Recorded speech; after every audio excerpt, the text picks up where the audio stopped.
What do you make of the whole fracking issue? Should we or shouldn't we? We definitely should.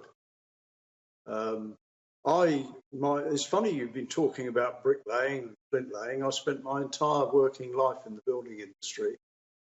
And as part of that industry, we often did a process called piling, which is driving concrete columns into the ground, which caused immense vibrations if you were standing next to it. But as part of the process, we had to put vibration monitoring equipment in place to check how much vibration we were receiving at the site boundaries. And never, ever did we exceed that sort of vibration level that was being experienced by heavy lorries. That's interesting. It sort of puts things in perspective a bit. But fracking apparently causes much larger tremors than that, over a much wider area. Or don't you agree? I don't agree. And furthermore, in addition to the monitoring equipment, we also did condition surveys on existing properties around the site. So we knew what they looked like before we began, and then we would do a check-off afterwards to see what they were like when we'd finished.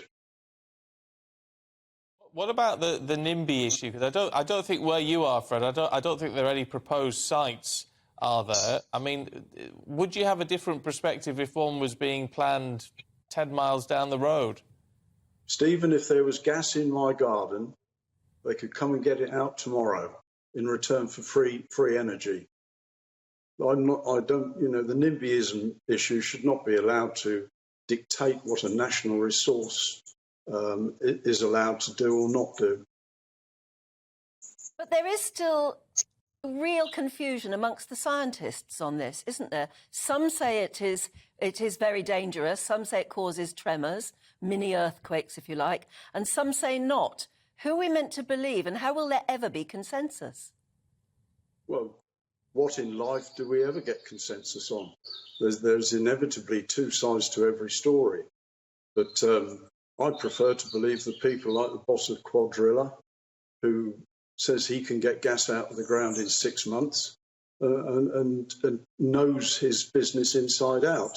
The people standing outside the gates of the site you've just been showing, what do they know about fracking? What do they know about geology?